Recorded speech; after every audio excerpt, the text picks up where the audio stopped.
Hey everyone, Hello, and welcome to the Planet Plipcam channel. where today I'm joined by the wonderful I Am Matty on YouTube for the 1 year anniversary of Planet Coaster console. Plip, can you believe it's been 1 year already since Planet Coaster came out on the console? I can't believe it. November the 19th last year, when we were in the middle of the pandemic, and here we are 1 year later. But we're going to be honestly giving our thoughts on what's been good, what's been bad on our port of Planet Coaster. So, anyone who's tuning into the video will know that Plip is clearly Xbox. I, on the other hand, am PlayStation. Look at us coming together as one. No more Team PlayStations or Team Xboxes. We can work together in harmony, guys.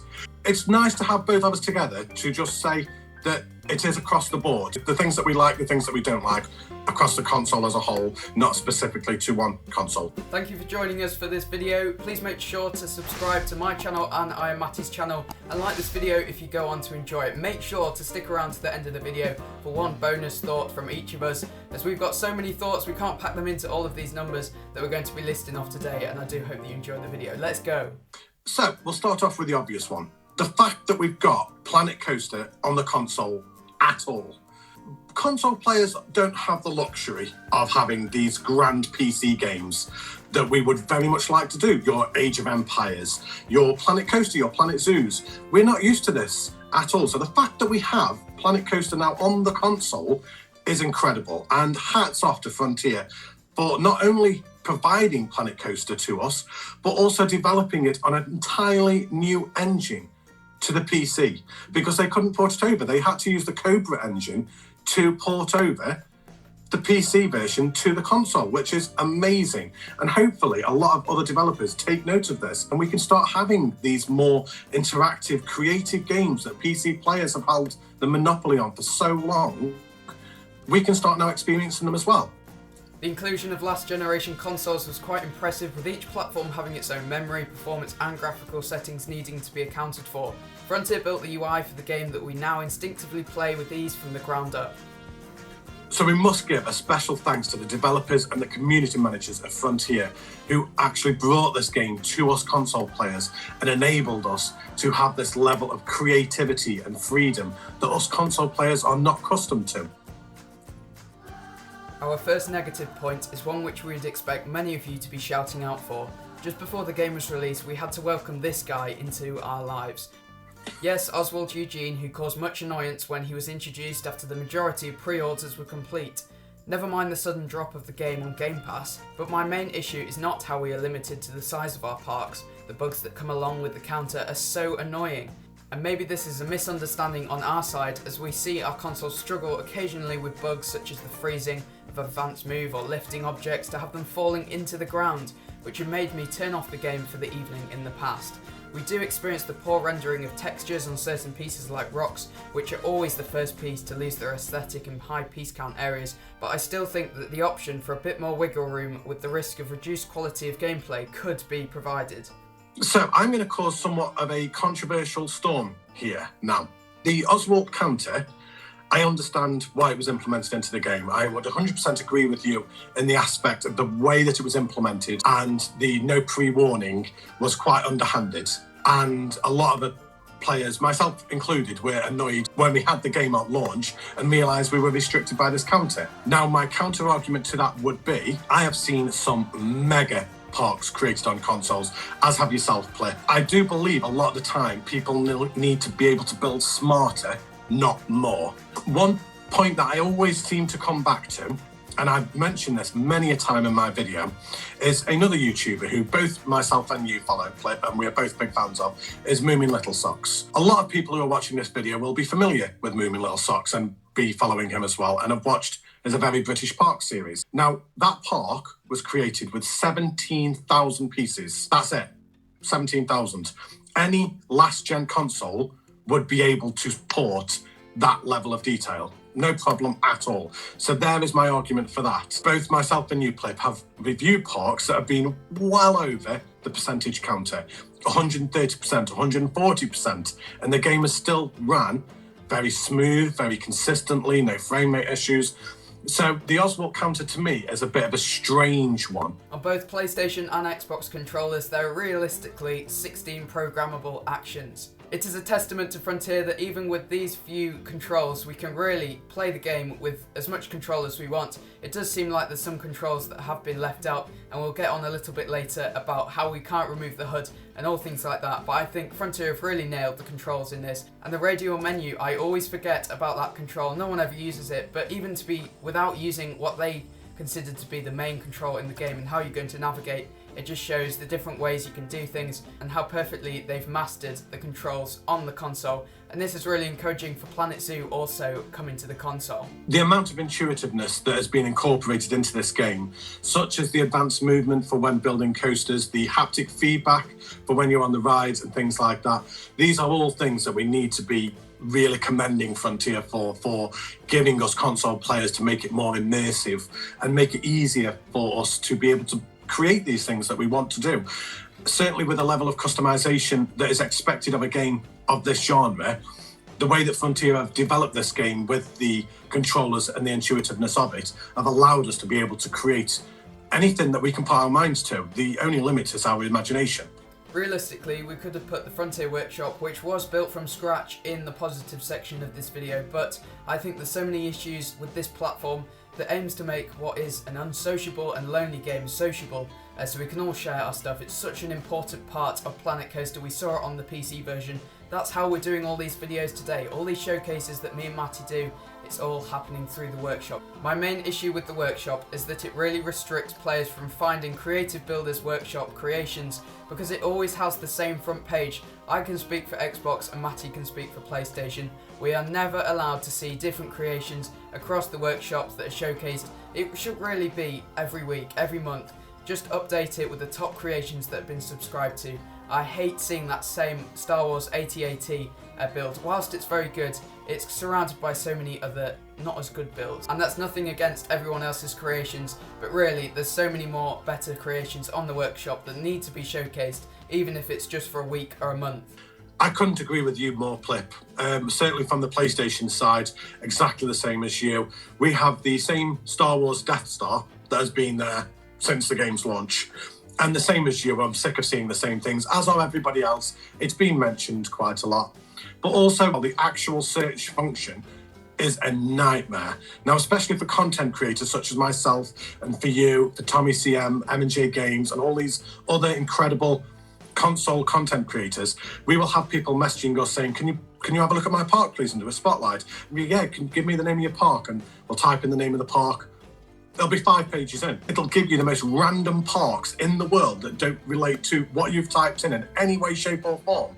The whole search engine seems to be completely broken.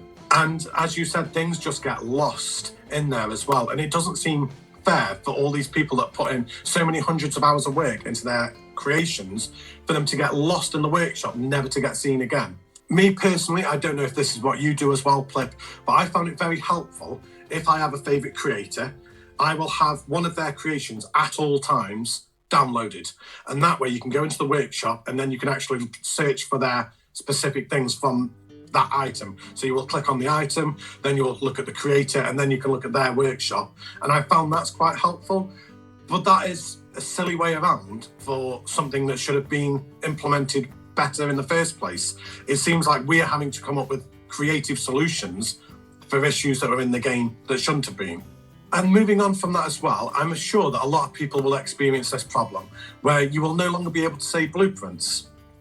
Now, I actually experienced this about 2 weeks ago, and I was trying to save blueprints, and it went on for about a week, maybe 2 weeks, and I was trying to save blueprint, and it just would not allow me. It just kept coming up with an error. It turned out I was subscribed to too many blueprints. So one little tip that I can actually give people, and I've actually started doing this myself, which I found very helpful. If you've got a lot of small items, i.e. your little realism things, so your signs, maybe backstage areas, little items that take up 100 or under 100, what I've done is I've opened a sandbox park and made sure to space them out, and I've put, it must have been about 30, 40 different little things, and I've dotted them around the map.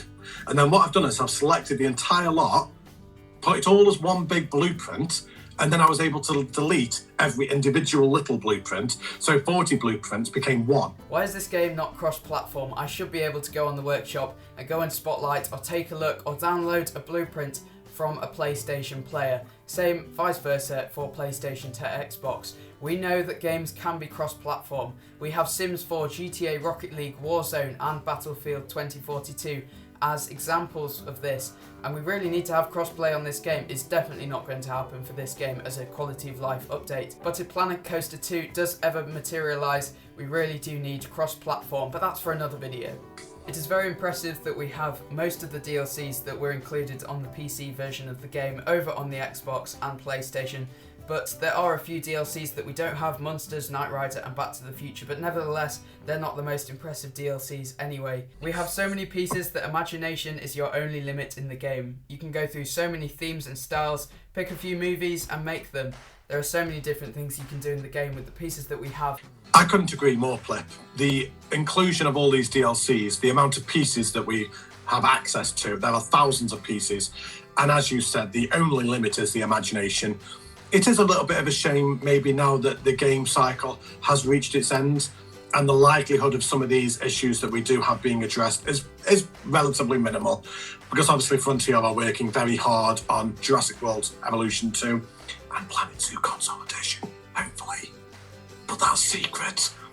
You didn't hear that from us first. We're just hoping, please Frontier, bring us Zoo Consolidation.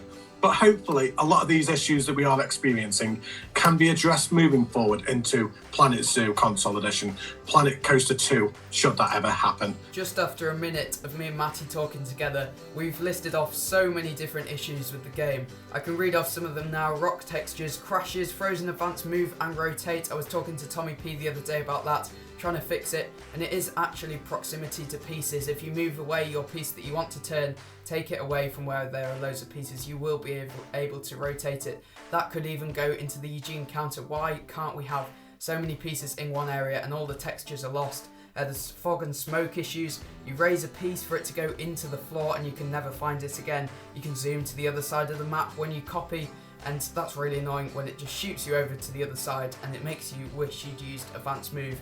The relative access is not relative to what you would think with common sense how an object would be. Just looking at the flat surfaces of objects, it won't move in the right direction. Following on from what Plip has just said, there are lots of little bugs, little issues within the game that can cause a lot of frustration to a player, especially when you're in the zone. I don't know how other people play, but when I start getting into a zone, I'm completely locked into it. And sometimes these little bugs and issues can actually take you away from that immersion, take you away from your creativity and really put you off your stride. So here are your bonus thoughts. As we promised, over to you, Matty. So, yeah, final thoughts. HUD. Bonus feature. This is the one that everyone keeps coming to us with. How do you hide the HUD on Planet Coaster? How do you hide the little circle? How do you hide that bottom bar? Huge oversight on Frontier's part. If you want to hide the HUD on Planet Coaster, you need to have a keyboard, and you can only hide the HUD with Control, Shift and G. So quite an oversight on Frontier's part, but on the whole, I love this game. I absolutely love this game. This is why me and Plip have come together today to make this video in the first place. We're so passionate about this game. We're going to play this game for years down the line, and the reason we make these videos is because we are so passionate about it. No game is ever perfect, despite the fact of how much we play it. There are always going to be little niggles, little bugs, and even though we may have come across like some moaning grannies, honestly, we absolutely love this game. We truly do, and we only want to improve features moving forward. If Frontier ever look at our little YouTube channels, hopefully they watch and be like, Planet Plipcam, I and Matty, they're the guys. We're going to listen to them and they will implement these things moving forward. My little issue as your bonus is that why can't we move the spawn points? The only real way to get around it is to terrain all the way around the map, and even so, at the moment I'm working on a secret collaboration park and we're trying to do a subway underneath the ground. You have to move the paths all the way around the park to get it to wherever you want, and that is taking Oswalt Eugene percentage counter, and that is not a good thing. So I think moving the spawn point could definitely be a good feature to add into the game, maybe as an update. Probably never going to happen, but if Planet Coaster 2 ever does come to fruition, it has to be on the console that you can move the spawn point. Thank you so much, Matty, for joining me on the channel here today. It's been a real pleasure. I'll leave links in the description to Matty's channel. Definitely go and check it out. Thank you ever so much, Plip, for having me along, and hopefully we can do these kind of collaboration videos again in the future. Please like it if you've enjoyed it, subscribe to the Planet Plipcam channel for more videos, and if you'd like to learn a bit more about what we've been talking about today, I've mentioned Planet Zoo console lots of times today, and so has Matty. Go and watch this video just right here. Hello! That's, yeah. God, Matt, you actually want me to do it differently. Matty interrupts. So there are our main,